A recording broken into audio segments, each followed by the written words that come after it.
Vamos a comenzar, os pido un poquitito de silencio por ahí, Luisa, silencio.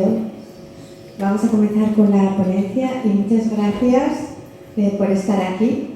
Seguimos con las jornadas. Gracias. Muchas gracias, Ana.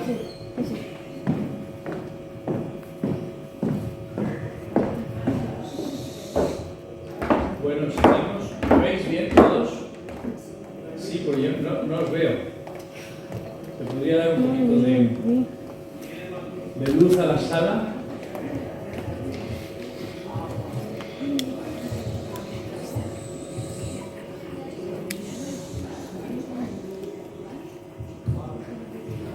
Bueno, buenas tardes. Ah, sí, mejor, ya veo que estáis ahí. Estáis aquí porque tenéis interés en el tema que tocaba ahora, que es meditación. Meditación y creatividad, si no me llamamos. Meditación es un procedimiento, es una actividad que hacemos continuamente. Meditar, como el nombre indica, es poner la mente en algo, es considerar algo mentalmente. Es muy parecido a pensar, con la diferencia de que pensar se mueve, hay una asociación de ideas, una asociación de pensamientos, pensamos unas cosas, pensamos otras, hay un flujo. Recordar, Jung fue el que inventó el método que llamaba de asociación libre de ideas, pero en meditar no hay una asociación libre. Meditar es tener la mente fija en algo, en alguna cosa, en algún concepto. Y la meditación tiene varias funciones, pero es una actividad cerebral. Parece que estamos haciendo algo con nuestro pensamiento, y lo estamos haciendo, pero estamos activando nuestro cerebro, estamos modificando la manera en que el cerebro funciona. Eso es muy importante, daros cuenta, estamos acostumbrados a pensar en elementos que modifican el funcionamiento del cerebro, y lo que modifica el funcionamiento del cerebro modifica el funcionamiento de nuestra mente, de nuestro cuerpo, de nuestra conducta, ¿sí? Ese es el fundamento. ¿Qué pasa? ¿La qué? ¿La wifi? No. No necesito. No, gracias. Muchas gracias. Bueno, pero lo que sí es menos conocido, o es conocido, pero no nos damos cuenta de la importancia que tiene, es de que como utilizamos nuestro pensamiento, modifica el cerebro. El camino inverso también existe. Podemos modificar nuestro cerebro, no solamente las ondas, no solamente el funcionamiento, podemos modificar la estructura de nuestro cerebro según cómo lo utilizamos. Y la meditación es un procedimiento para modificar la estructura del cerebro y para añadir, para hacerlo funcionar de otra forma, para entrenarlo. Produce unos cambios, produce unas variaciones, activa determinadas zonas cerebrales, cosa que sabemos y que os diré enseguida, pero lo más interesante es que resulta muy útil en algunos momentos. En algunos momentos, ¿por qué puede ser importante aprender a meditar? En primer lugar, porque la vida es muy dura. Hubo un gran sabio, se hizo muy famoso, seguro que lo conocéis, que descubrió la primera verdad importante, que es que la vida es dukkha. Él decía, dukkha es sánscrito, es una palabra sánscrita que quiere decir, es casi onomatopéyica, quiere decir lo que suena, dukkha. Suena algo horrible, suena algo molesto, incómodo, desagradable. La vida es desagradable, la vida es incómoda, la vida es insatisfactoria. Ese fue Buda, y por descubrir esa gran verdad se hizo famosísimo. Era una cuestión que todos podemos saber inmediatamente. La vida es dura porque está hecha de cambios, continuamente están pasando cosas y continuamente nos estamos adaptando a las cosas que pasan. Tenemos una gran facilidad para responder y adaptarnos a nuevas situaciones hasta que ocurre algo para lo que no estamos preparados. Cuando ocurre algo que no tenemos capacidad de afrontar, no sabemos cómo resolver una situación, eso es una crisis. Una crisis es una situación para la que no estamos preparados. Si estuviéramos preparados no sería una crisis, sería una situación molesta, sería una novedad, sí, pero no una crisis. Una crisis es algo para lo que no estamos preparados y produce una alteración emocional, produce una alteración que se convierte en estrés. Estoy aprovechando, se da cuenta, para hacerle un poco de propaganda, ¿no? Un poco de comercial. Buda hizo lo mismo. Buda descubrió la primera gran verdad, es que la vida es muy difícil, muy insatisfactoria, muy compleja.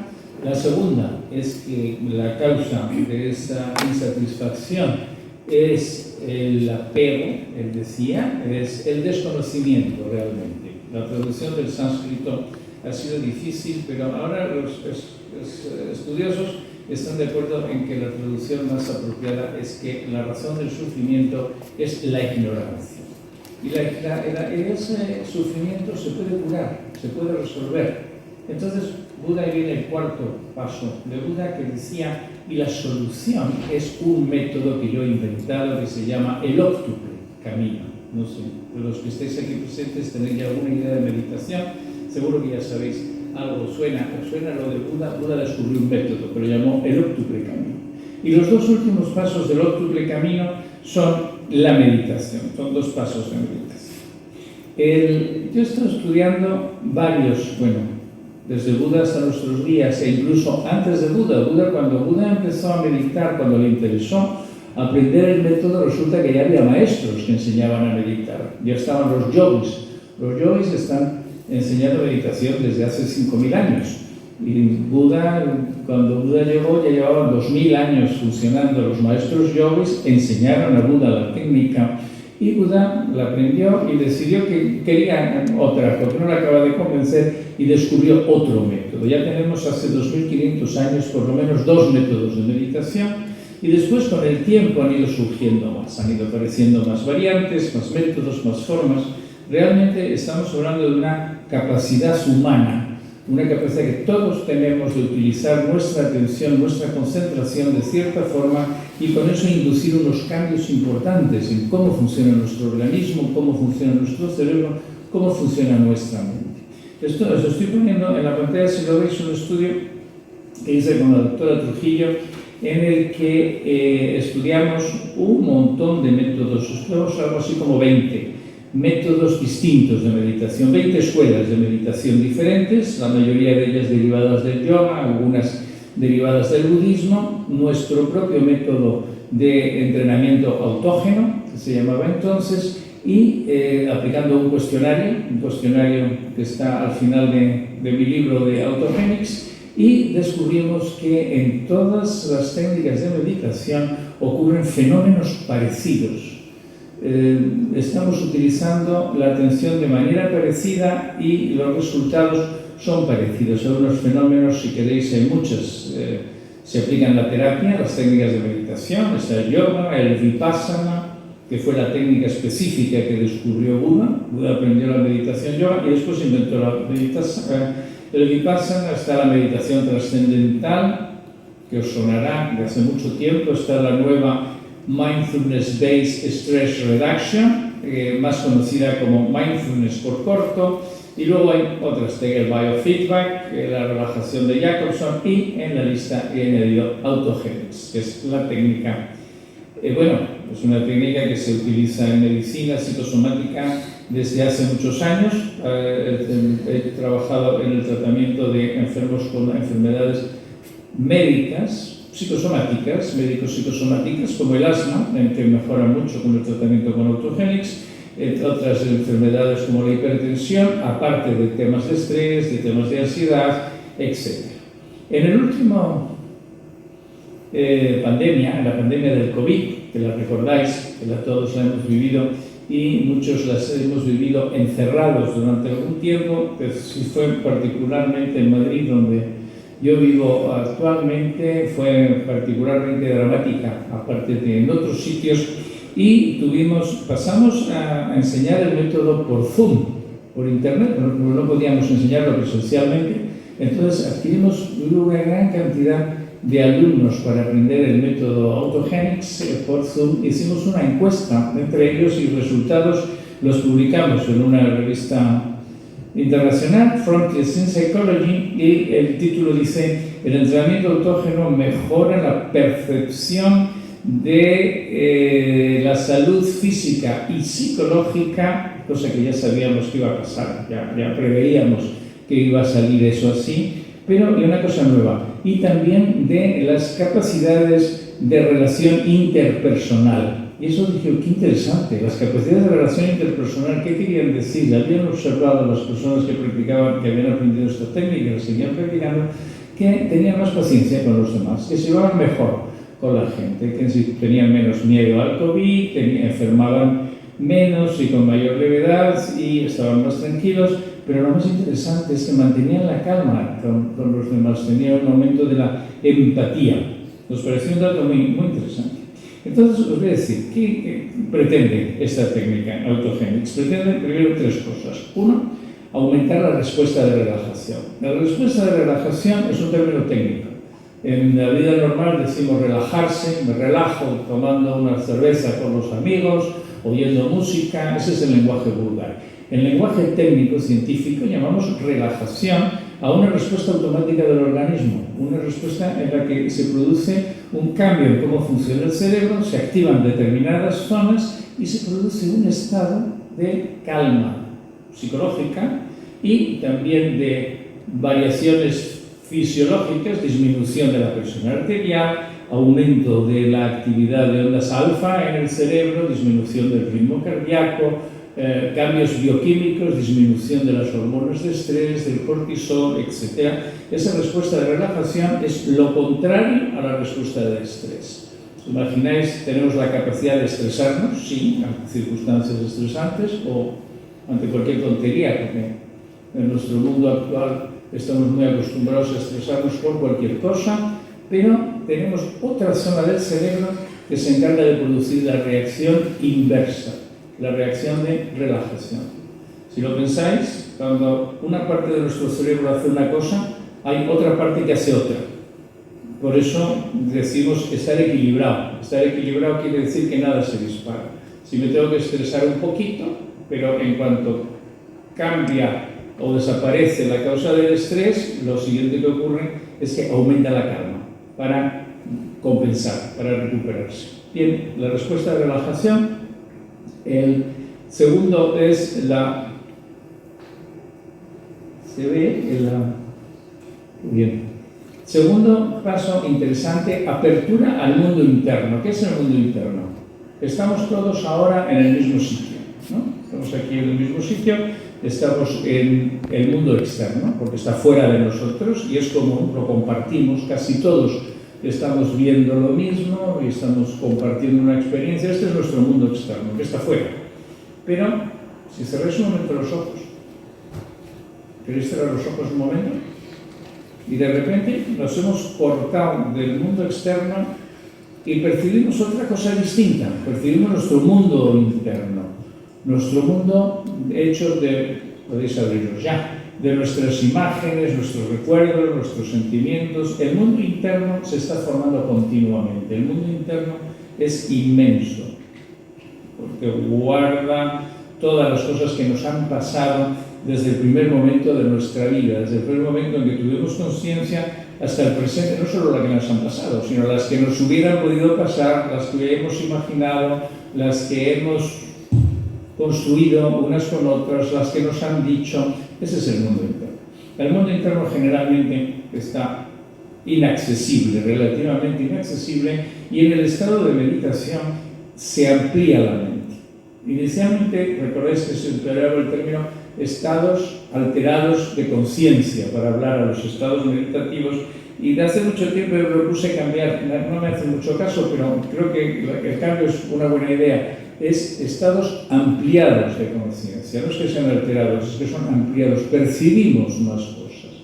Bueno, percibir más cosas tiene algún inconveniente, porque podemos percibir nuestros traumas, podemos percibir nuestros conflictos, podemos percibir nuestras ansiedades. Hay personas que a veces en el momento de empezar a meditar de repente sienten miedo, o sienten tristeza, o se les saltan las lágrimas, o le viene una imagen que no les gusta.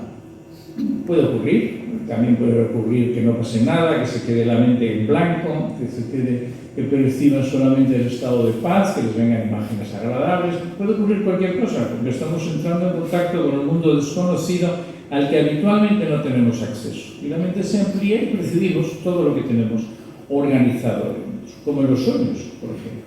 En los sueños estamos totalmente inmersos en nuestro mundo interno y en la meditación. Cuanto más profunda sea la meditación, más inmersos estamos en nuestro mundo interno. Hay, aparte de entrar en contacto con traumas y conflictos, podemos movilizar la creatividad. ¿Movilizar qué es la creatividad? Creatividad es la capacidad de originar algo a partir de uno mismo. Es la capacidad de producir en el mundo algo que antes no existía y que empezó a existir en mi mente. Pensé algo y eso que se me ocurrió acaba siendo una realidad en el mundo externo. Esa es la creatividad. Entonces, ¿cómo puede ocurrírseme algo que no se le haya ocurrido ya a todo el mundo? Bueno, no se puede. Generalmente cualquier cosa nueva que se nos ocurra, os diré que siempre usted empieza uno a buscar en la literatura y a preguntar, descubre que ya lo había dicho alguien antes. Por eso, estamos pensando cómo se puede formar una nueva idea, cómo puede uno descubrir un nuevo concepto, una nueva forma de hacer las cosas. En el estado autógeno o en el estado meditativo, la mente se amplía y entramos en contacto con diferentes ideas dispersas que se juntan, que se engloban y que dan solución a problemas que nos hemos planteado. ¿Conocéis la expresión antiquísima, mucho antes de que nadie pensaba en la meditación?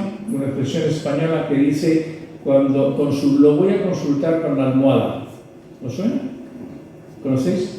O lo voy a consultar con la almohada. Quiere decir, tengo un problema, no sé cómo resolverlo, ya por muchas vueltas que lo doy, me voy a dormir y a ver si mañana cuando me despierte veo las cosas más claras. Es cierto, funciona lo de consultarlo con la almohada. Y la meditación es un estado en el que uno consulta con su propio mundo interno. Las ideas internas se organizan y buscan una solución.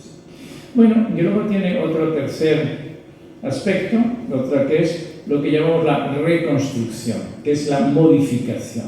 La modificación de la personalidad y el desarrollo de la personalidad. Ponerse más en contacto con uno mismo y evolucionar de una forma en que seguramente hubiéramos evolucionado sin hacer nada, pero ahora lo hacemos de una manera más rápida, más eficaz, más placentera.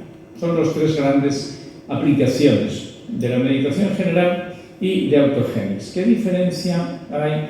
Os quiero presentar, antes de seguir, a los tres maestros de autogénesis. El primero, se llama Schultz. Heinrich Schultz es un alemán que murió en 1950 y tantos, yo no llegué a conocerlo. Y inventó el método que llamó entrenamiento autógeno en 1920. Es Wolfgang Lütte, fue mi maestro, fue el discípulo de Schultz. Wolfgang Lütte emigró a Canadá en 1940 y pico y yo fui a Canadá a estudiar, a hacer mi especialidad de psiquiatría en 1971, ¿se lo pueden creer? Sí. Y entre la mucha gente que conocí y lo mucho que aprendí, tuve un maestro excepcional que fue Wolfgang Lütte, que me enseñó el método. Y es Heinrich Waldhofer. Heinrich Waldhofer murió hace poco, murió en abril pasado a los 103 años. Fue discípulo directo de Schultz y con el cual yo trabé muy buena relación, muy buena amistad. Aquí tienen una foto de Waldhofer y yo haciendo un experimento alquímico, consultando la transmutación de alguna sustancia rodeada de probetas. La verdad que no. La verdad, esto es en una taberna alemana y lo que estamos es mirando el móvil. Pero es bonito, ¿verdad? O sea, si digo lo que estamos haciendo un experimento alquímico, ¿se puede uno acabar de creer?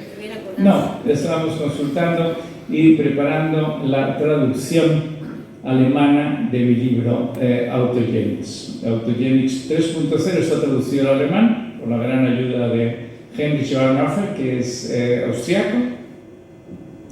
Y ¿Cómo llegamos a este procedimiento? ¿Cómo llegamos a este estado? ¿Cómo llegamos a crear o a producir en nosotros mismos este estado excepcional de conciencia en el que pasan todas estas cosas que he dicho antes? Bueno, es una cuestión de atención.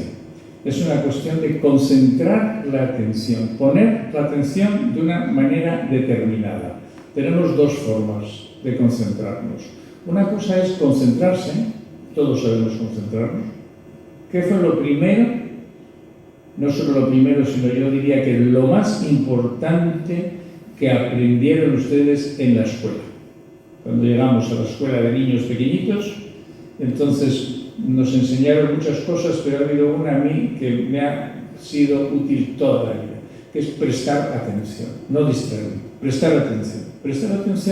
Prestar atención a algo interesante, es fácil, algo bonito es fácil, algo peligroso que vigilas para que no te ataquen también es fácil, pero prestar atención porque sí, algo que no te interesa, simplemente ser dueño de tu atención, eso no es fácil. La atención por su naturaleza es un radar, la atención se va a donde la llaman. Si hay un ruido, todos nos ponemos a ver qué es el ruido y hacemos bien, porque ahora no hay ese problema. Existe poco, pero imaginaros hace 1.000.000 de años nuestros antepasados cuando oían un ruido, podría ser un dinosaurio, tenían que estar muy atentos a las novedades del ambiente. La atención radar se va, o me puedo acordar de algo y me pongo a pensar en lo que me he acordado, o tengo algo que hacer y me pongo a pensar en lo que tengo que hacer. Eso es normal, eso es el funcionamiento normal de la atención, funciona así, está hecha para eso. Pero entonces añadimos una cosa nueva que es la educación de la atención, el entrenamiento de la atención. Preparamos la atención para hacer algo nuevo, que es fijarse en lo que yo quiero fijarme, o lo que mi profesora quiere que yo me fije. Si estamos de niños en el colegio, me tengo que fijar en el 2 más 2 son 4, que no me interesa para nada, pero me concentro y descubro una habilidad nueva, que es poner la atención en lo que uno quiere. Podemos hacerlo de dos maneras. Hemos aprendido a hacer la concentración activa. Se llama activa porque es una concentración que quiere conseguir un resultado. Me concentro porque quiero conseguir un resultado, quiero que pase algo. 2 y 2, si me concentro en cuántos son 2 y 2, o si queréis para hacerlo más difícil y meritorio, cuántos 21 y 17. ¿Queréis concentraros? ¿Cuántos 21 y 17? ¿Quieres encontrar el resultado? Estás pendiente de la suma, estás pendiente de qué es lo que pasa, de que funcione la concentración. Eso es concentración activa, concentración que está pendiente de un resultado, es concentración activa. Y la concentración activa estresa. La concentración activa, curiosamente, estimula las partes del cerebro que se encargan del estrés y de la lucha y de la huida y de la energía. Uno puede decir, ese experimento lo podemos hacer en el laboratorio. Podemos poner un polígrafo o un aparato que mida el estado de estrés de una persona, midiendo la actividad electrodermal o midiendo el ritmo cardíaco, o midiendo cualquier parámetro, y le decimos que haga cálculo mental. No lo estamos examinando, no se asusta, no se angustia, no se pone nervioso, simplemente está haciendo 27 más 41, 7 y 1, 8, está haciendo cálculo mental y vemos cómo los marcadores de estrés se disparan, aumenta la actividad de estrés. ¿Por qué? Porque está haciendo concentración activa, que es, os diré, la que estamos haciendo nosotros todo el día en la vida ordinaria. La concentración pasiva es la que se utiliza en la meditación. Es una concentración sin interés por el resultado. Me concentro, pero me da igual lo que pase.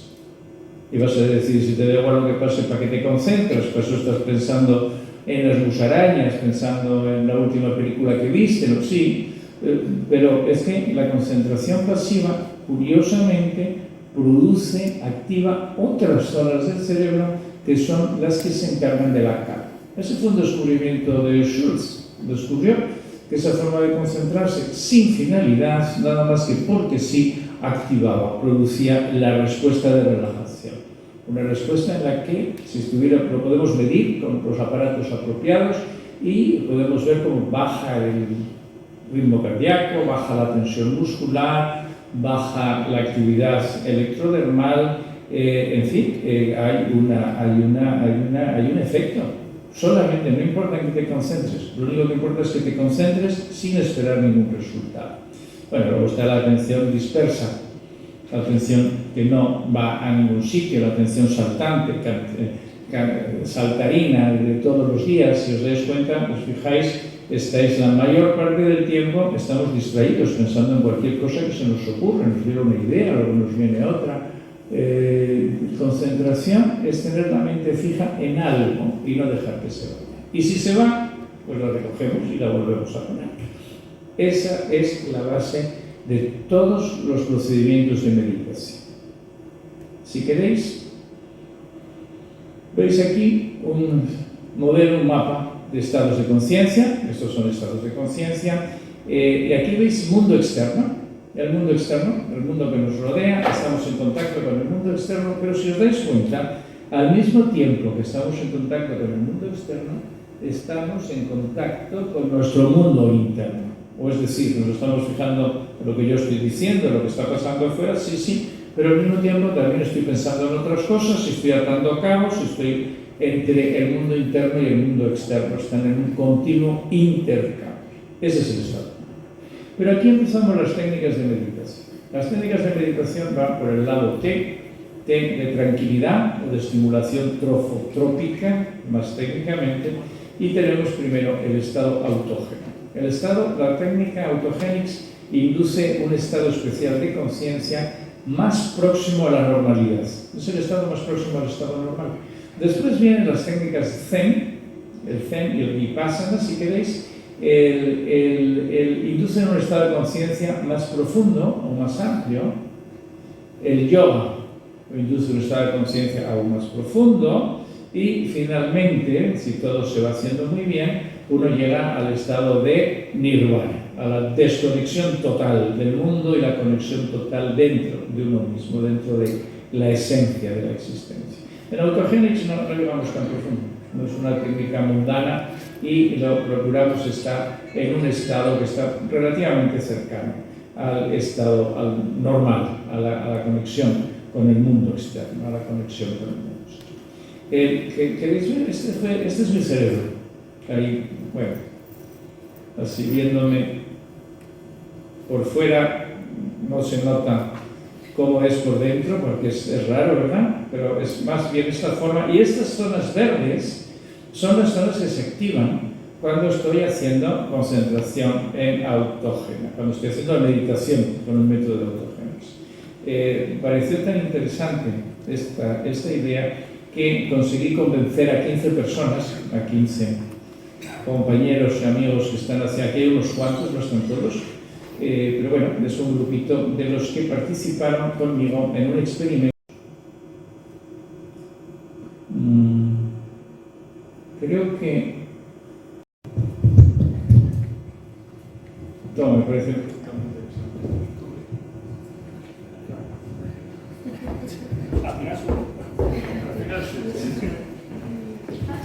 sí, le quería comentar que hace poco en el programa de Cuarto Milenio salió esa misma máquina que ha salido en la fotografía. Por lo visto falleció alguien dentro de la máquina y la máquina se quedó grabando. Entonces, por lo visto dice que se abre un nuevo campo de investigación sobre el estudio de la actividad cerebral una vez que el paciente, en este caso, pues, murió dentro de la máquina esa. Entonces mi pregunta era, ¿ha cambiado el estudio que usted ha realizado en el libro a raíz de esta nueva información? Eso de Cuarto Milenio debe ser posterior. No lo sabía. Qué interesante. Bueno, ¿habéis oído la pregunta, el comentario muy interesante? El cerebro está funcionando continuamente y la mayor parte del tiempo se nota que está funcionando. Se nota que está funcionando porque nos hablamos, nos movemos, decimos cosas, estamos mostrando la conducta. Quiere decir que el cerebro funciona. Si yo me rasco, hay aquí unas neuronas que están activas para que yo pueda mover la mano y todo eso. Cuando uno está meditando estás en el cuerpo normalmente está quieto, no te mueves, pero el cerebro está simplemente procesando ni siquiera información. El cerebro lo que está es procesando una actividad específica, que es la actividad meditativa. Pero yo no sé, ¿alguien más ha visto el programa de Cuarto Milenio? Habrá que verlo, habrá que enterarse. Pero lo que sí es cierto es que hay momentos, aparentemente, ¿cómo sabemos que alguien está muerto? Sabemos que alguien está muerto pues porque no respira, porque no se mueve. Vale. Pero puede ser que, primero, que se puede estar, ¿sabes?, en el récord del mundo sin ningún procedimiento especial ni rebuscado, sin respirar, son 16 minutos. ¿Os podéis imaginar? Una persona, un atleta, cada 16 minutos sin respirar. Pero dicen que los yogis con sus técnicas de meditación pueden estar más tiempo todavía sin respirar. Y el cerebro sigue funcionando. Sigue funcionando aunque no haya ningún signo externo de vida. No sé, ese experimento que acabas de mencionar no lo conozco, lo buscaré porque me parece muy interesante, pero puede ser que una persona esté aparentemente muerta y su cerebro siga funcionando, lo cual quiere decir que sigue con vida. ¿Recordáis? Una costumbre que sabéis, que es milenaria, es la de velar a los muertos, ¿no? Cuando alguien se muere no se le entierra enseguida, se le deja un día entero en observación, una noche entera en observación, y nadie ha podido aclarar muy bien. Actualmente no sabemos muy bien por qué es esa costumbre. Es para que puedan visitarse, para que podamos verle, para poder hacer esto. Yo tengo la sospecha de que es para estar seguro de que se ha muerto. No vaya a ser que esté en un estado quiescente de que parece que está muerto, pero aún sigue el cerebro funcionando y aún puede recobrar la vida. Eso hay literatura al respecto de muertes aparentes, como el funcionamiento cerebral puede persistir aunque no haya signos externos de vida. Me parece muy interesante. Pero, por cierto, en la meditación el cerebro no se para, el cerebro es muy activo cuando estamos meditando. La persona está totalmente quieta, totalmente inmóvil, pero su cerebro está muy activo. Habéis visto todas las zonas cerebrales, cómo se activan, cómo se ponen en marcha. Y desde el punto de vista subjetivo, en el estado de meditación, especialmente con la técnica de autogénesis, ocurren varias cosas. Una, que es que entra el estado de calma. Se produce un estado de calma automático, ¿vale? La segunda cosa que ocurre es que, aunque estemos concentrados en autogénesis, la técnica consiste en concentrarse en las sensaciones físicas. Hay como 3 niveles. El primer nivel básico es concentrarse en las sensaciones físicas, autógenas del cuerpo, la sensación de masa corporal, la sensación de calor que produce el cuerpo, que son 36 grados y medio, bastante calor si lo pensáis, el movimiento del corazón, que siempre está moviéndose, y en la experiencia de la respiración, cómo la respiración funciona sola sin hacer nada. Nos concentramos en sensaciones físicas. Después de un tiempo, cuando se ha adquirido bien esa técnica, nos concentramos en sentimientos. ¿Pero qué es el sentimiento? Sentimiento espontáneo. Siempre hay un sentimiento. A veces es muy fuerte, no podemos evitar darnos cuenta. A veces es flojito y parece que no sentimos nada, pero si te fijas siempre hay un sentimiento. Un sentimiento que puede ser amor, puede ser miedo, puede ser rabia, puede ser tristeza, siempre hay un sentimiento, y los sentimientos están cambiando continuamente. Concentrarse en los sentimientos es un pelín más difícil que concentrarse en las sensaciones, porque las sensaciones están siempre igual. El calor del cuerpo es siempre el mismo, la fuerza de la tierra que tira del cuerpo hacia abajo, la fuerza de gravedad y que nos produce una sensación que llamamos peso, es siempre la misma. Las sensaciones son siempre las mismas, del corazón va siempre igual, más o menos, pero los sentimientos no van igual, los sentimientos no duran, cambian, empiezan de una forma, continúan de otra, aumentan de intensidad, cambian de matiz. Miedo es un sentimiento y prevención es otro sentimiento, prudencia es otro sentimiento, pero es el mismo, son matices del mismo componente, de la misma materia. Y esa experiencia se va produciendo sin hacer nada y es una meditación dinámica en el sentido que se está moviendo. El objeto de nuestra meditación es móvil, se está cambiando. Ese es el segundo nivel de la meditación, los sentimientos. Y el tercero es la meditación en el mundo interno. La meditación en el mundo interno que que decíamos antes, ¿qué es lo que se me ocurre? Daos cuenta, parece que meditar en qué es lo que se me ocurre, qué es lo que me viene a la mente, parece fácil de entrada, pero no lo es. Porque meditar consiste en observar algo o darse cuenta de algo y no dejarse llevar. Es muy difícil fijarte en qué es lo que se me ocurre y no hacer nada. Porque cuando se te ocurre algo, lo normal es que te pongas a pensar y a dar vueltas en lo que se te ocurre. Mantener la actitud meditativa, que es una concentración pasiva. Te concentras, pero no haces nada. Bueno, hacerlo en las sensaciones físicas es relativamente fácil, se aprende enseguida. Realmente se aprende en 8 semanas. Es un experto en sentir tu cuerpo. La meditación sentimental es un poquito más difícil, pero también se hace bien después de haber dominado la somatosensorial, y la meditación en el mundo interno pues también tiene su dificultad, pero también va saliendo después de haber dominado la meditación sentimental. Pero bueno, entonces esta es la percepción del mundo interno, es donde arranca la creatividad, que era lo que os ha enganchado para esta conferencia. ¿Cómo se hace? Porque pasa una cosa, se produce un estado de relajación, muy agradable, muy bien. Segunda cosa que pasa, se amplía nuestra mente, nos damos más cuenta de lo que tenemos dentro. Entonces percibimos mejor nuestras ideas y percibimos mejor nuestras ocurrencias, percibimos mejor nuestros problemas. A veces es desagradable la meditación. Yo conozco gente que dice, y que últimamente se están publicando artículos científicos diciendo los efectos adversos de la meditación, del mindfulness concretamente. No es que sean adversos, es que una persona que no sabe lo que puede pasar cuando entra en contacto consigo mismo, y a veces entra en contacto consigo mismo y se encuentra con un trauma que a lo mejor lo tenía olvidado, ni siquiera lo sabía, o lo sabía y lo percibe mucho mejor, o se encuentra con un conflicto, se encuentra con alguna angustia, se encuentra con algo desagradable, puede ocurrir. De hecho, tenemos muchas partes de nuestro mundo interno que están reprimidas, ocultas, escondidas, inaccesibles porque son desagradables y molestas. Nadie quiere acordarse de algo molesto.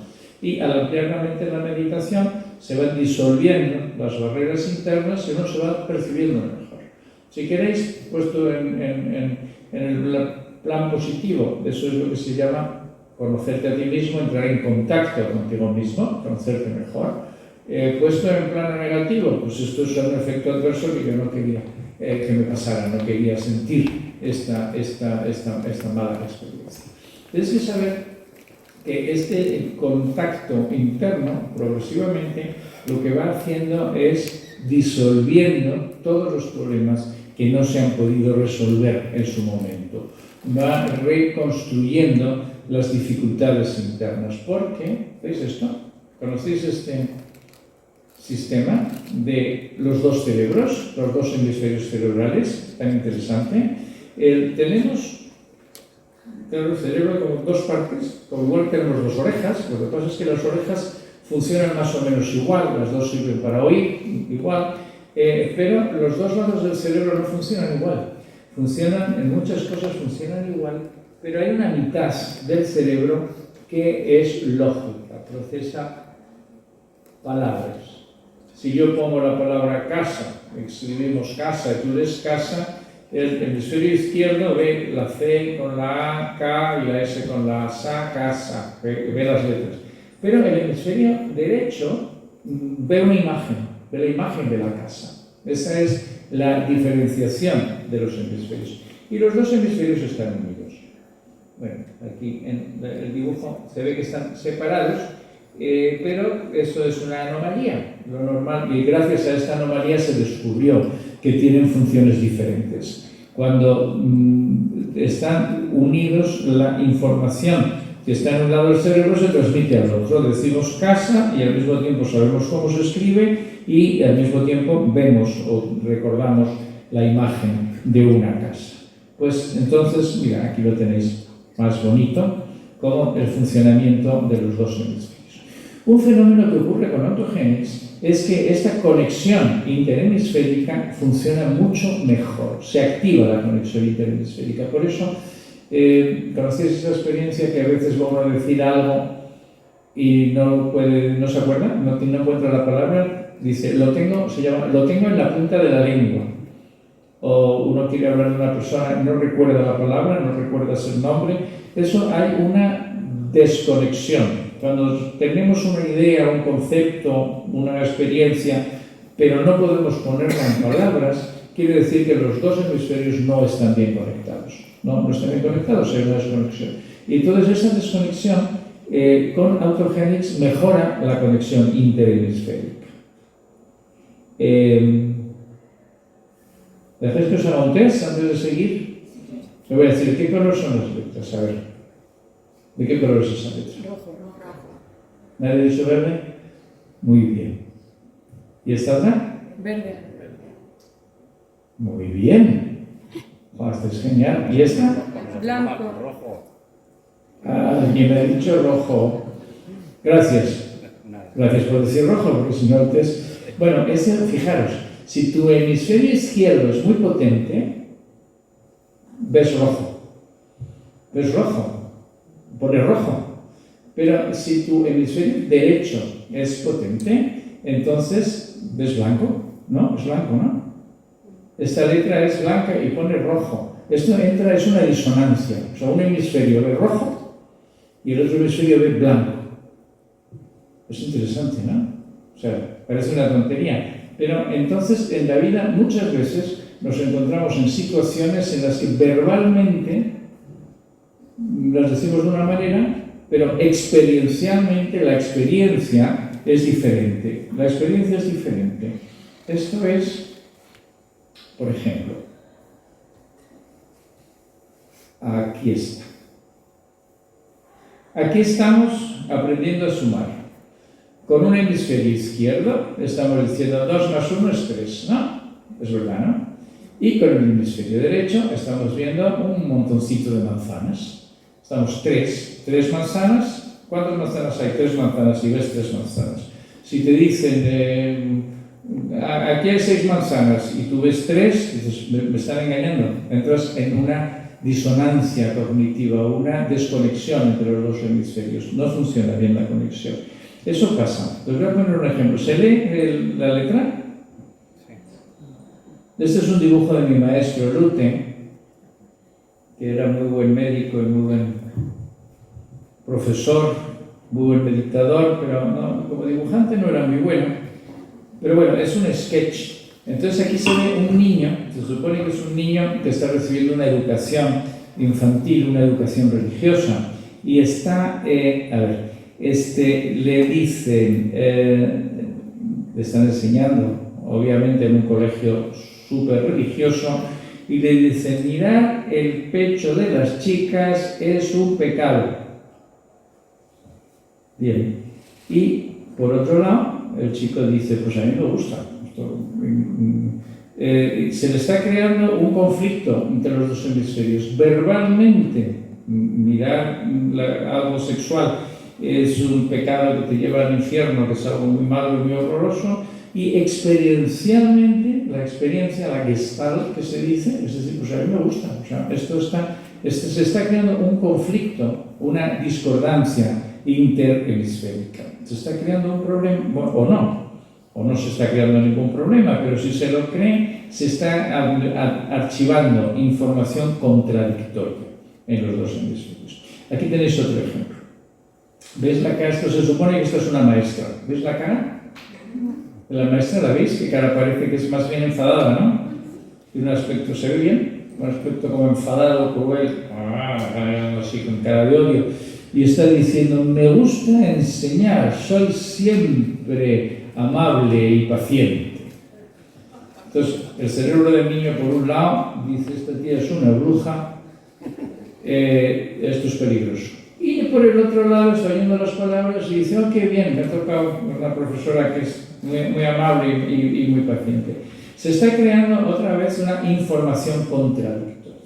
¿Qué es lo que puede pasar con estas informaciones contradictorias? Veamos, cuando entramos en estado autógeno, una de las cosas que pasan mentalmente, la mente se amplía y percibimos mejor lo que hay en el mundo interno. Y neurobiológicamente lo que ocurre es que la conexión entre los dos hemisferios funciona mejor. Y entonces percibimos las palabras y percibimos los actos, percibimos la incoherencia, la incongruencia, percibimos el conflicto, percibimos un conflicto que no habíamos percibido antes, de repente lo percibimos, nos damos cuenta, y eso produce la psicoterapia y el desarrollo personal. Es un acto creativo, es un acto de creatividad. Estamos continuamente, ¿qué llamamos desarrollo personal? Desarrollo personal es ir creando nuevos aspectos de nuestra personalidad, ir creando una nueva personalidad. Modificamos como somos, no es que vayamos añadiendo cosas como si nos estuviéramos poniendo sombreros uno encima de otro, no.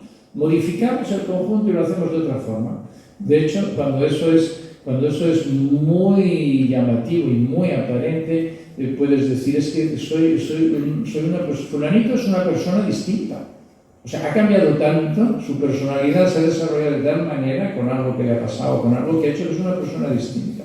Normalmente los cambios son más lentos, no llegamos a pensar que son distintos, pero son diferentes. Estamos creando una nueva personalidad continuamente. Ese es el desarrollo personal. Y si estamos resolviendo un problema, estamos creando una nueva visión de la situación continuamente. Y eso es gracias a que nuestro cerebro se está conectando mejor por dentro, se está interconectando mejor. Este es mi libro en la versión inglesa, está traducido a alemán, inglés, y acabamos de sacar la edición en francés. Me ha gustado mucho la portada, poner la imagen de cómo mejora el cerebro. Una cosa que sí que sabemos, que cualquier órgano, cualquier parte del cuerpo que se utiliza, crece, se desarrolla, cada vez funciona mejor. Lo sabemos con los músculos. Si hacemos ejercicio muscular, levantamos pesas, pues nuestros músculos son cada vez más. Si lo hacemos un día no pasa nada. Pero si lo hacemos todos los días varias veces, los músculos son cada vez más grandes, cada vez son más fuertes. Y si hacemos el entrenamiento autógeno, también se llama así, entrenamiento, porque es un entrenamiento, es una práctica regular. No es cuestión de voy a meditar pues, cuando tengo ganas, cuando tengo tiempo, cuando estoy nervioso. No es buena idea. Bueno, sí es buena idea, está bien, pero que no es lo suyo. La cuestión es entrenarse. Entrenarse de una manera continuada, practicando, podríamos pensar que es una actividad, casi una gimnasia mental, si queréis llamarlo así. De manera continuada va haciendo que esas zonas cerebrales vayan creciendo, vayan desarrollándose y vayan siendo cada vez más potentes. ¿Qué ocurre? Te vuelves más tranquilo, más sereno, sin ningún esfuerzo de voluntad. Es que la zona del estrés, que funciona muy bien, porque la tenemos muy entrenada, sigue funcionando muy bien, pero estamos activando la zona de la calma, que equilibra la del estrés. Somos más tranquilos cuando nos hace falta ser tranquilos. Si hay que estresarse y ser enérgico, podemos hacerlo. ¿Habéis visto Kung Fu? ¿Habéis visto los maestros de artes marciales? Es gente que tiene muy dominada la técnica de meditación, aparte de su movimiento y sus articulaciones y todo lo demás, son capaces de mantener la calma, de estar en un estado de relajación profunda cuando no necesitan hacer ningún esfuerzo, cuando no necesitan estresarse. Y cuando necesitan estresarse y hacer un esfuerzo, son capaces de partir una tabla de un golpe. Es el equilibrio de tener la opción de estar tranquilo cuando no hace falta estar estresado, para tener energías para estresarse cuando haya falta estar estresado. Y el otro fenómeno que va ocurriendo es que uno se vuelve cada vez más creativo, en el sentido de que cada vez está más libre el cerebro para organizar y hacer lo que tiene que hacer, que es lo suyo. El corazón es una máquina de mover sangre de un lado para otro y el cerebro es una máquina de resolver problemas. Es lo que hace, es a lo que se dedica, a encontrar soluciones. Cada vez funciona mejor y cada vez encontramos mejor las soluciones. Yo percibo que está llegando al final mi ponencia, mi presentación, ¿no? ¿Sí, Ana? ¿Sí? ¿Sí? Entonces ya cedo gustosamente la palabra a todos vosotros para ver si queréis que hagamos algún comentario o ampliación. Muchas gracias.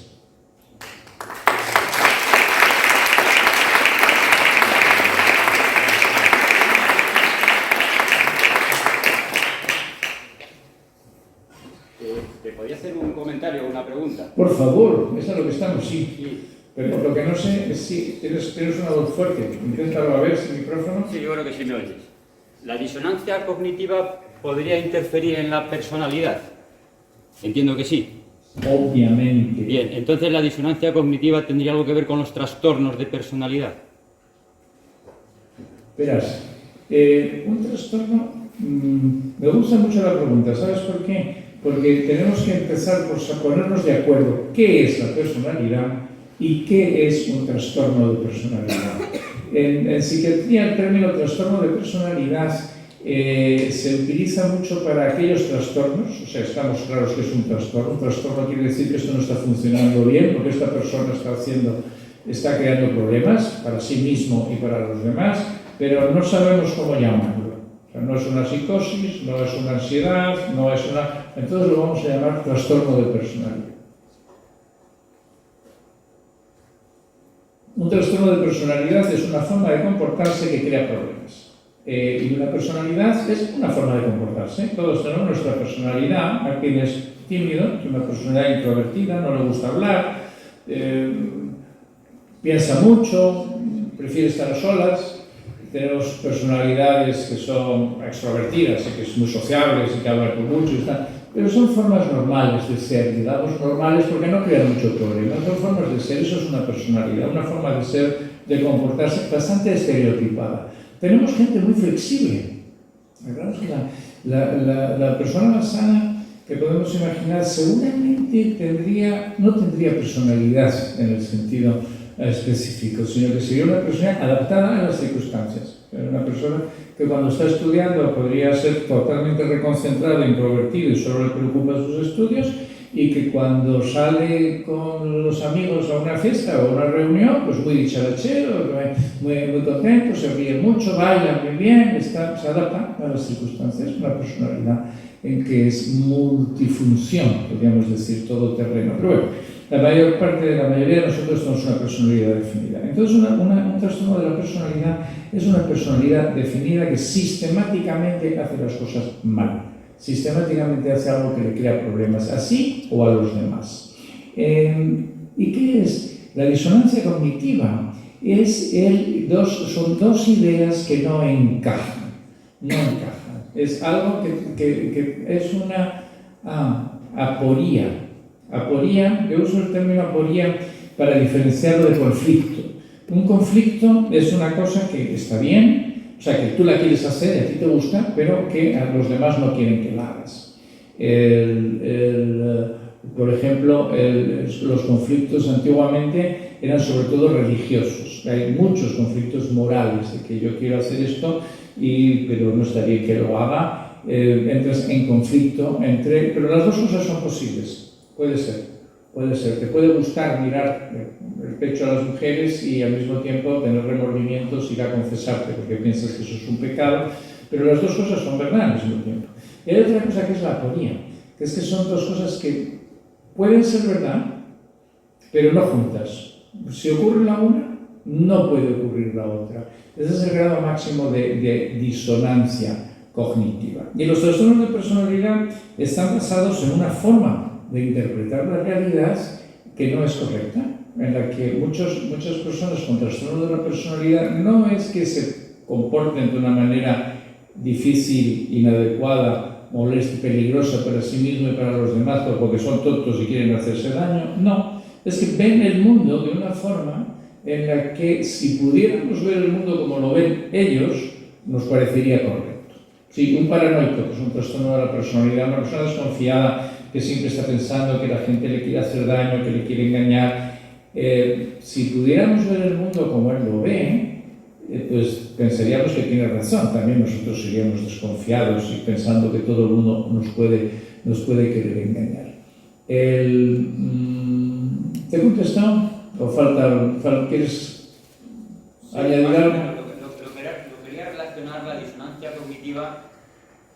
Y quería llevarlo al terreno de relacionar la disonancia cognitiva con una técnica de manipulación que puede generar un trastorno de personalidad. ¿Una técnica de manipulación? Sí. ¿Cómo cuál? Pues eso que estamos diciendo, cuando se lanzan mensajes contradictorios. Exacto. Mira, Sí, una manipulación es inducir en una persona unos sentimientos que te interesa que esa persona tenga. Manipular lo entendemos como la capacidad de hacer que las personas sientan lo que nosotros queremos que sientan. Tiene muy mala prensa porque normalmente la manipulación se utiliza para hacer daño, para aprovecharte de alguien, y para engañarle y para venderle la moto rota por tropecientos mil euros diciéndole que es una maravilla, último modelo. Sí, pero hay varias formas de comunicación retorcida, podemos decir. Y una de las más sencillas es que el mensaje verbal y el mensaje no verbal no coinciden. Tú verbalmente dices una cosa, pero la expresión es otra. Hay decir algo así como un chico que está ingresado en un hospital y llega porque ha tenido un ataque de nervios o un trastorno de personalidad o lo que tú quieras, y entonces llega la madre a visitarlo. Entonces el niño ve a su madre, va corriendo, va muy feliz y la va a abrazar. Hola mamá. Y entonces la madre se pone rígida, lo empuja, le aparta, y entonces el chico se queda muy cortado, no sabe qué hacer. Y entonces la madre se vuelve al médico y le dice: ve usted, doctor, el problema de mi hijo, yo le tengo dicho que no se avergüence de sus emociones. Se lo he dicho mucho. ¿Captas la disonancia cognitiva? ¿Captas el número? Le estás dando una información no verbal, que es ponerte rígida y no quiero que me toques, y luego otra información verbal, diciendo: es que desde el niño no te tienes que avergonzar de tus emociones, no las tienes que reprimir. Entonces eso está creando una dificultad. Bueno, eso puede crear en principio muchos problemas, no solamente trastornos de personalidad, sino puede crear otro tipo de trastornos psiquiátricos más graves. Es la otra forma de manipulación muy sencilla en una familia, es cuando, una manipulación de disonancia cognitiva o de crear un conflicto o una atonía en un niño, es cuando el padre dice una cosa y la madre dice otra. Eso lo llamaba Bateson, lo llamaba el doble vínculo. Doble vínculo es cuando dices una cosa pero haces otra. Y realmente el doble vínculo debería llamarse triple vínculo, porque dices una cosa, haces otra y prohíbes que la persona se dé cuenta. No toleras que se dé cuenta. El niño podría decir: pero mamá, si eres tú la que eres una frígida, rara, antipática, y eres tú la que no te dejas abrazar. El niño podría decir eso. Entonces ya no hay conflicto, ya hemos aclarado la disonancia, hemos dicho esto no encaja. Pero hay un tercer elemento, que es que no puedes decir que esto no encaja, tienes que aceptar. Eso está muy descrito por Bateson. George Bateson fue el primero que empezó a hablar de ese tema del efecto de los mensajes contradictorios. ¿Qué es lo que pasa con autogénesis? La verdad os hará libres, decía uno de los mejores psicólogos de la historia, que era Jesucristo, que tiene, independientemente de cualquier consideración religiosa, los evangelios tienen una cantidad de consejos psicológicos, la más de útiles. Y uno de ellos es: la verdad os hará libres. O sea, si ves las cosas como son, eres libre. ¿De qué eres libre? Bueno, eres libre de tus contradicciones, eres libre de tus complejos, eres libre de tus disonancias cognitivas. Olvidé deciros antes, en Autogénesis, la concentración es concentración pasiva, y nos concentramos en una sensación física, percibimos la sensación física y al mismo tiempo nos concentramos en una frase que dice lo que está pasando. Por ejemplo, si nos concentramos en la sensación física de peso en los brazos, estamos concentrando en la fuerza de la gravedad de la Tierra que tira del brazo hacia abajo. Es una sensación que la estamos percibiendo siempre. No nos damos cuenta, pero lo estamos percibiendo. Entonces nos fijamos en esa percepción, que mi brazo es pesado. Y al mismo tiempo que te concentras en la percepción de peso, que da igual, porque es concentración pasiva, da igual que sientas mucho peso, que sientas poco peso, que en vez de peso sientas escalofríos, da igual. Ese ya no es tu problema. Tu problema es concentrarte en algo y ya lo que pase, no te importa, ya no te fijas en ello. Al mismo tiempo que nos concentramos en la experiencia de peso, nos concentramos en una frase que dice: mi brazo derecho es pesado. Es la pura verdad que es pesado. Entonces estamos haciendo, esto es lo que estamos haciendo, estamos diciendo 2 y 1, 3 y aquí vemos 3 manzanas. Estoy experimentando una sensación y estoy diciendo verbalmente cómo es esa sensación, que parece una tontería, pero eso está aumentando la concordancia entre los dos hemisferios, está aumentando la coherencia y eso está creando forzando a los dos hemisferios cerebrales a trabajar juntos y eso va a hacer que cada vez más informaciones verbales y informaciones experienciales que han quedado disociadas, que han quedado separadas, se junten y uno de repente se da cuenta, de repente uno está meditando y de repente dice: pero esta maestra que yo tuve en primaria pero era una malvada, esta tía era una bruja malvada, y de repente te viene la imagen de esta malvada bruja. ¿Por qué? Porque de repente se ha hecho conexión. ¿Os acordáis? Estoy refiriendo a esta foto de aquí. Bueno, porque y repentinamente se ha hecho la conexión entre lo que había guardado. Sí, los trastornos de la personalidad responden muy bien con el tratamiento con autogénics. Y una de las razones por las que responden es porque estas contradicciones almacenadas se van deshaciendo paulatinamente. Se van deshaciendo y se va viendo el mundo de otra manera diferente. Si no se deshace, siguiendo con este ejemplo, si se deshace esta contradicción y de repente percibes claramente que esta tía era una bruja malvada y encima mentirosa, hipócrita, y este fue un caso concreto que ocurrió y fue un trauma no resuelto. Un trauma, por definición, trauma es una experiencia que no ha sido procesada de manera correcta. Es una experiencia que hemos vivido y que ha quedado sin aclarar, sin procesar, sin acabar. En el momento en que esa experiencia traumática se destraumatiza, se arregla, entonces desaparecen un montón de conceptos o un montón de actitudes genéricas, como puede ser pues, desconfianza de la autoridad o temor a la autoridad, dificultad para estudiar. Cantidad de cosas van desapareciendo, inespecíficamente al desaparecer el trauma básico, es decir, la disonancia cognitiva, la desconexión interhemisférica básica de la que depende, más o menos. ¿Te vale? Muchas gracias. Gracias a ti. ¿Alguien más? Me ha gustado mucho la pregunta. ¿Quién? Claro, ¿existe su libro en español? Sí, sí. Sí, está en español, lo escribí en inglés, os diré, porque todo lo que yo lo estudiaba en inglés y me pareció más, para deciros la verdad, yo escribí un libro en español hace tiempo, entonces pensaba traducirlo al inglés, pero cuando empecé a traducirlo, vi que me salía, si me ponía en marcha la creatividad y digo, yo esto lo diría de otra forma, entonces empecé a escribir un libro distinto. Y ya continué, lo escribí en inglés y del inglés se ha traducido al español. Y está en español. Y además creo que queda alguno fuera. Si te das prisa, igual queda alguno en el libro, en la mesa de los libros. Pero es fácil de encontrar, es Autogénics 3.0, exclusivamente en Amazon. Tiene Amazon la exclusiva. Vale. Y hay dos versiones, una edición en papel normal, blanda, y otra edición en tapa dura, que queda más bonita. Están en esos libros ahí, cuando salgáis, si alguien quiere un libro de los libros de Luis, están fuera y él os los puede dedicar. ¿Cuál? Mañana salida. ¿Tienes varios libros de Autogénics y aquí fuera la salida? Hay otro fuera, sí. He escrito varios libros, pero solo traje dos, el de Autogénics y otro que es Crisis Emocionales. Sí. Me voy a coger corriendo de Crisis Emocionales. Gracias, Ana.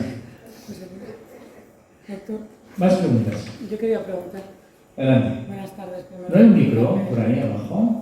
No se preocupe, hablo más alto. Venga, fuerte. Primero, Que felicitarles. yo sí, pero porque estoy muy cerca, pero los demás no sé, pero ánimo. Claro que sí. José Luis, yo quería preguntarle, doctor, He observado muchas veces a lo largo de mi vida, también en mi carrera profesional, que había muchas personas que decían cosas, o esgrimían conceptos u opiniones, pero que realmente no las cumplían. Era como que quería que los hicieran los demás, pero ellos mismos no. Algo así como le llaman ustedes proyecciones. ¿Qué podría decir a propósito de eso? De las personas que no hacen más que contradecirse, que nos dan órdenes desde los padres cuando somos pequeños, los novios cuando somos mayores, el marido cuando te casas, un montón de gente alrededor, incluso los amigos, por darte un buen consejo. Y a veces son consejos que incluso no son agradables. Es como que hay una crítica, pero justamente en lo que ellos no hacen. Esto que llaman predicar con el ejemplo. Entiendo que si te lo dicen es porque piensan que es lo mejor y que ellos también lo están haciendo, pero sin embargo no sean consecuentes. ¿Esto también tiene que ver con la disonancia cognitiva o es el concepto de la proyección? ¿Qué podría decirnos de eso? Eso es muy bonito. Verás, es que esto es como es, consejos vendo que para mí no tengo. Consejos vendo que para mí no tengo. Sí, eso es. Eso es una cosa tan sabida que hay hasta un refrán. Cuando hay un refrán, quiere decir que una cosa pasa mucho, ya es obvio, ya todo el mundo lo sabe, eso pasa. Sí, bueno, es que es muy fácil. Hay otro chiste que es como era que es más fácil predicar que dar trigo. ¿Os suena ese? Sí. Ese refrán también. Esa es la historia de un cura que estaba predicando la caridad cristiana y tenéis que ser bondadosos con otros, ayudaros y todo eso, y acaba la misa y se acerca uno y dice: Padre, ¿me da usted un saco de trigo? Que tenemos hambre. Claro, te va a dar un saco de trigo, ¿por qué? Pero tú qué tonterías dices. Dice, pero bueno, ¿no decía usted que había que ser caritativo? Dice, una cosa es predicar y otra es dar trigo. Sí, o sea que la palabra y el consejo, es fácil dar consejos, pero incorporarlos en la propia vida es más difícil. La mejor manera, a veces me preguntan eso de cómo puedo yo hacer para que mi niño esté tranquilo. Pero que la mejor manera, señora, es que usted esté tranquila. Esté tranquila y ¿qué puedo hacer que los niños no estudian?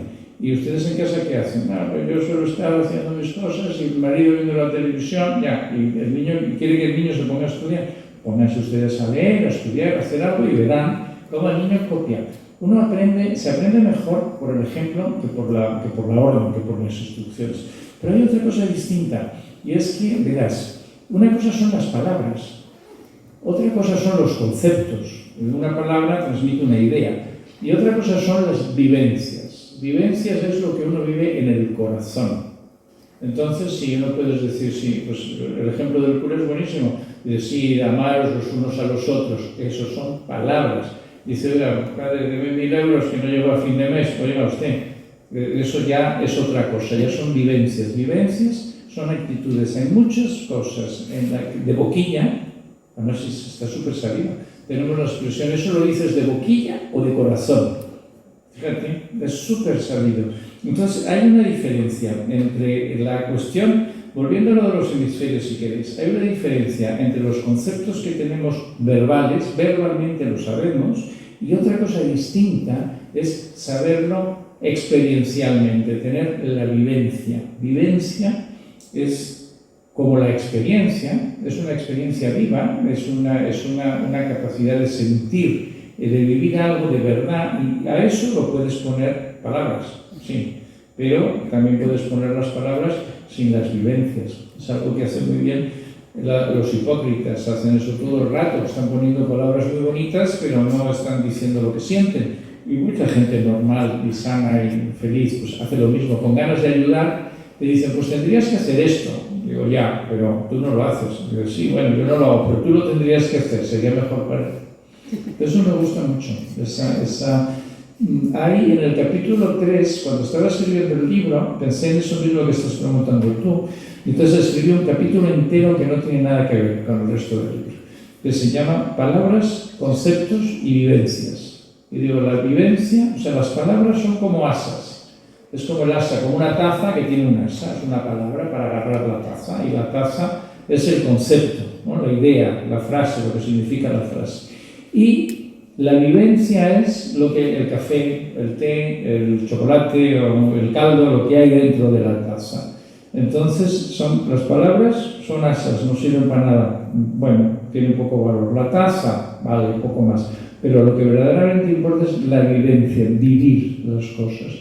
Entonces, por eso notamos, cuando una persona nos habla de corazón, lo notas. O sea, tú notas que hay gente que lo que te está diciendo es auténtico, instintivamente te das cuenta que te está hablando de algo que sabe, que lo ha conocido, que lo ha vivido. Y hay otra gente que te habla de teorías, que lo han leído en algún sitio, repiten, pero no saben lo que está diciendo. Yo creo que es algo así, sí. Sí, sí.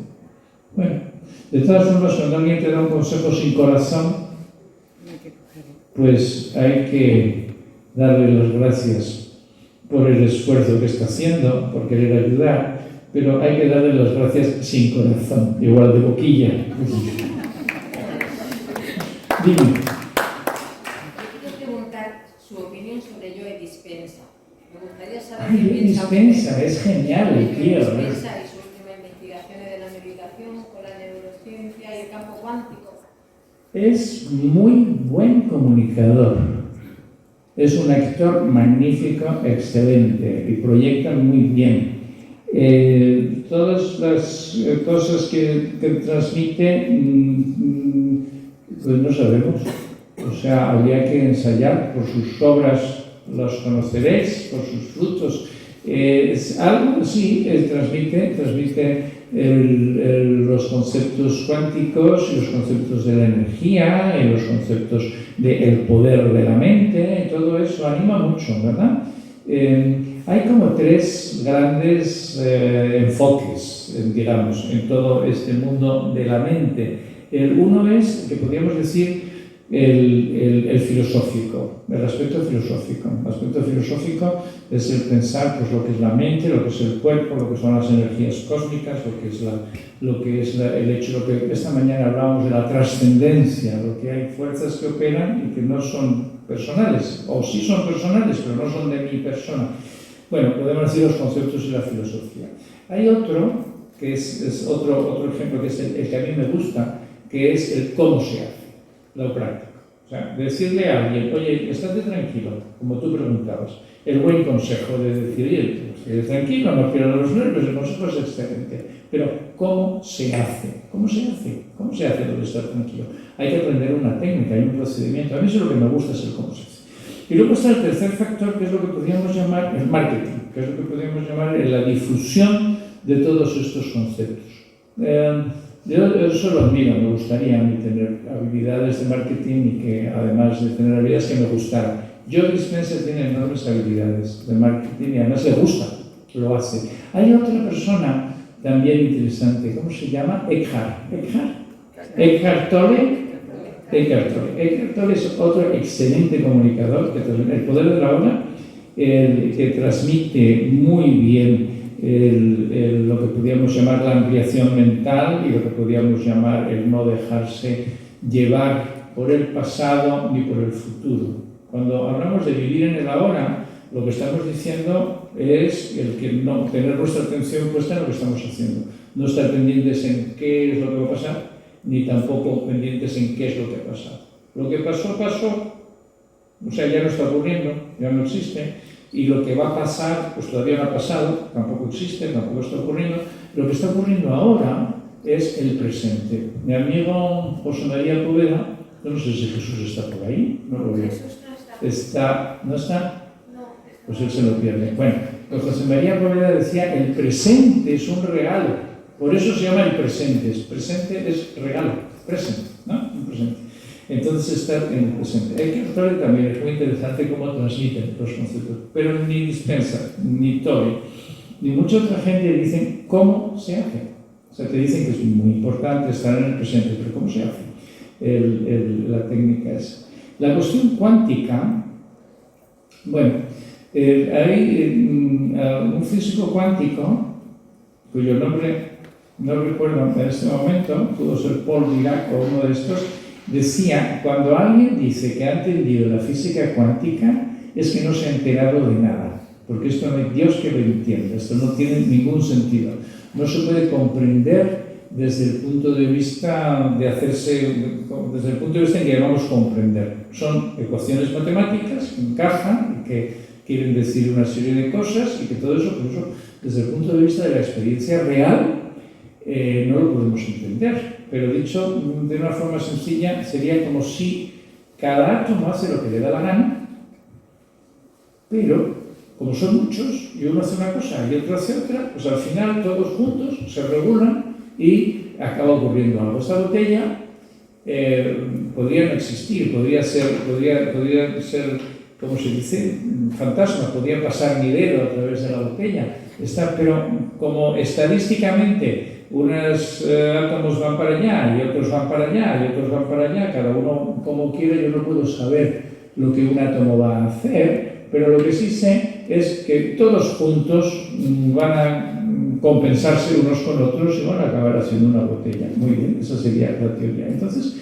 existe el poder de alguna manera hacer que de todas las posibilidades de los átomos no haga cada uno lo que le dé la gana, sino que todos juntos hagan una cosa determinada. Cuando oyes cosas, historias tales como gente que atraviesa paredes, la levitación, o gente que flota en el aire, o la gente que puede estar en dos sitios al mismo tiempo, la bilocación, ¿te suena todo eso?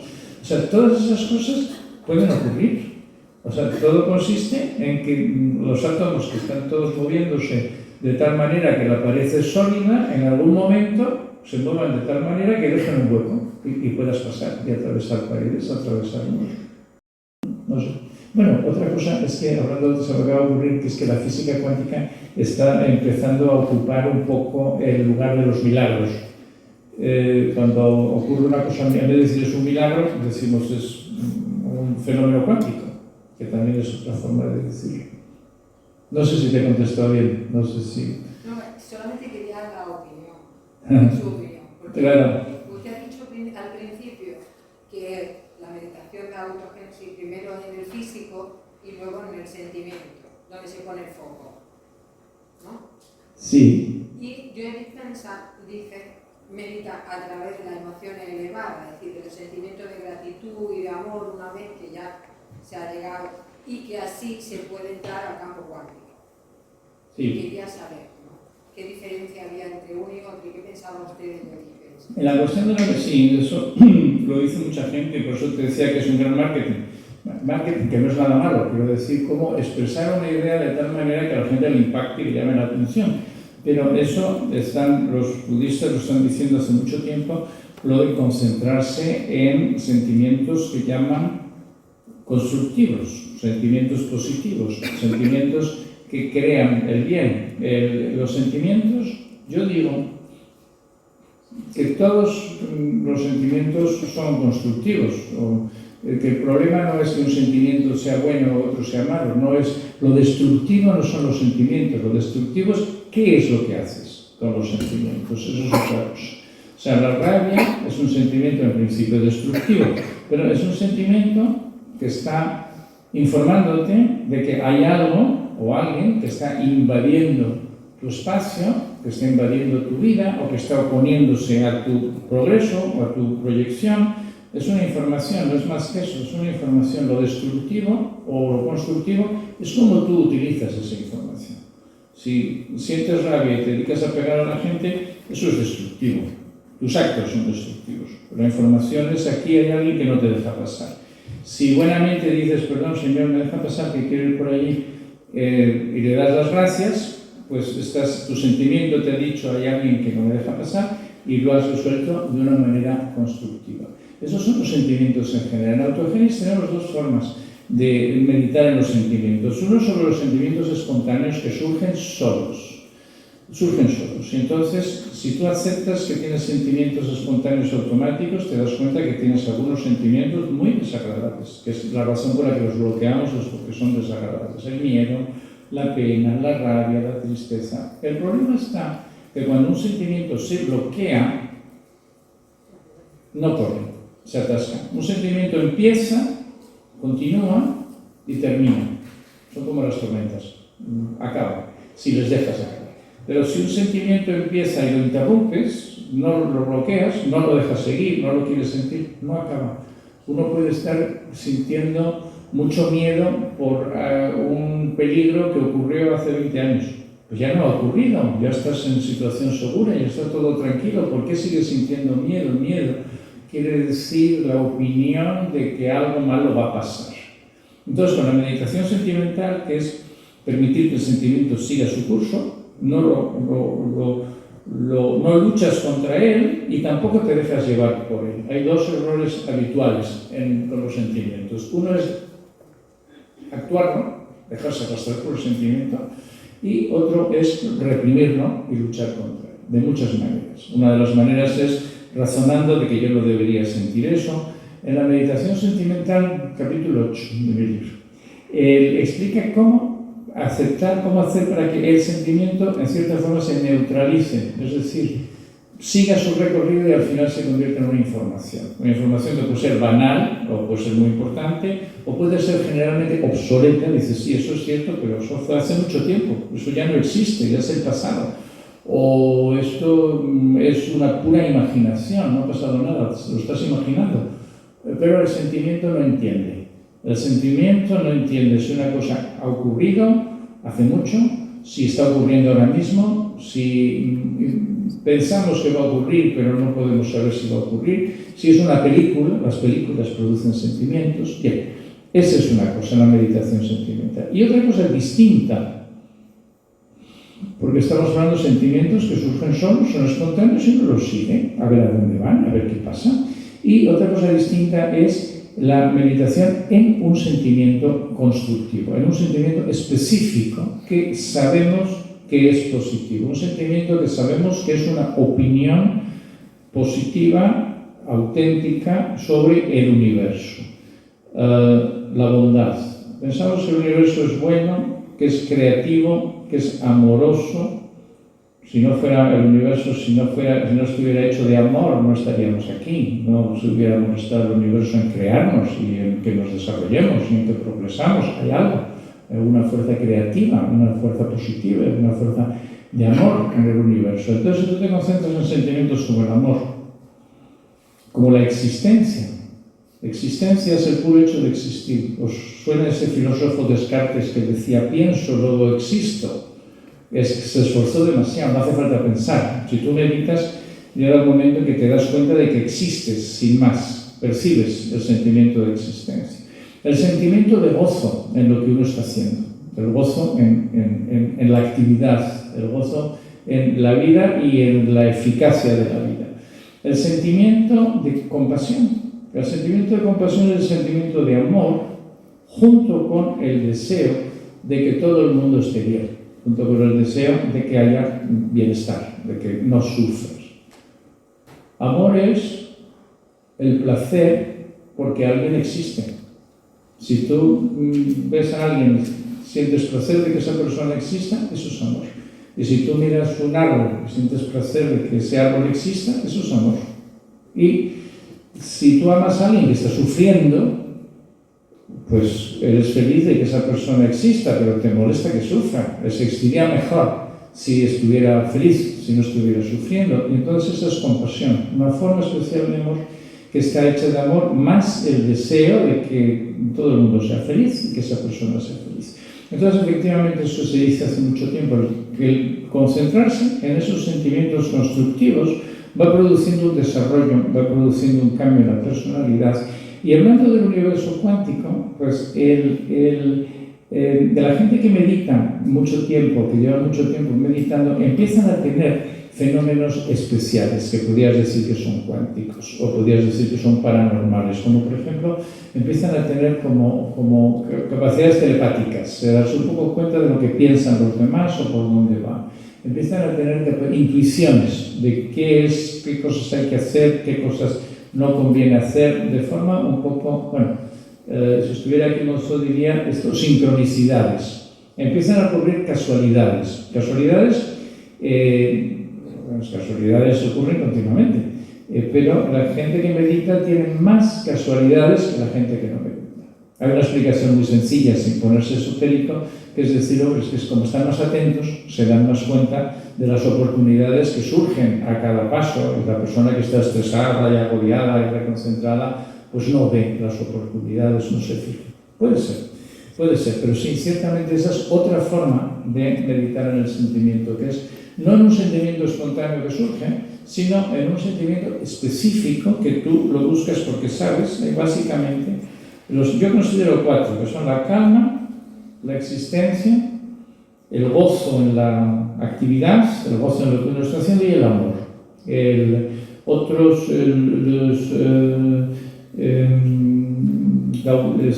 Gunaratama, que es un meditador samatha, de una técnica yogi, una técnica pre-budista, él considera que es muy importante la ecuanimidad, que es que te da todo igual. Ecuanimidad quiere decir que cuando te alegras no te alegras mucho, cuando te entristeces no te entristeces mucho, que las cosas no te afectan demasiado, que tienes un estado de ánimo ecuánime. Y estoy seguro que eso pues puede ser, no me gusta a mí ese sentimiento, esa virtud. Yo prefiero en todas las cuestiones de meditación, mi tendencia, mi actitud es mantenerme cercano a la vida normal, no aspiro al misticismo profundo, ni al gran desarrollo espiritual, ni al contacto con el mundo cuántico, pero yo pienso que la gente que quiere ser un místico completo y entrar en el mundo cuántico, seguramente el conectarse con la bondad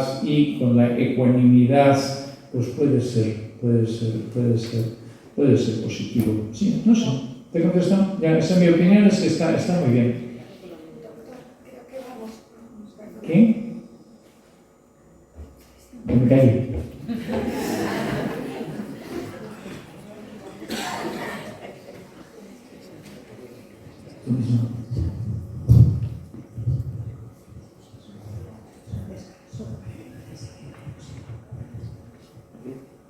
Bueno, mañana tenéis el taller con el doctor Luis de Rivera por la mañana, donde podéis trabajar con el Autogenics, este método de meditación que él ha creado. Y ahora os vamos a dar un descansito, porque creo que ha sido un trabajo intenso. Esta jornada de la tarde tenéis un descanso y retomamos con el doctor José Manuel Azcona Pastor. Tenéis un descanso, podéis consultar en el programa el horario, porque es que ahora mismo no lo tengo aquí en la mano y no os puedo decir exactamente. Creo que el doctor José Manuel Azcona Pastor empieza sobre las 7, si no recuerdo mal. Tenéis el programa en la recepción y nada, os tenéis un descanso bien merecido. Podéis ir al baño, tomar un café y todo lo que queráis. Muchísimas gracias al doctor Luis de Rivera por el regalo que nos está haciendo, y os animo a que hagáis este viaje de la mano de este doctor sabio y lleno de corazón y muy armado en el taller de mañana. Muchas gracias, doctor. Muchas gracias.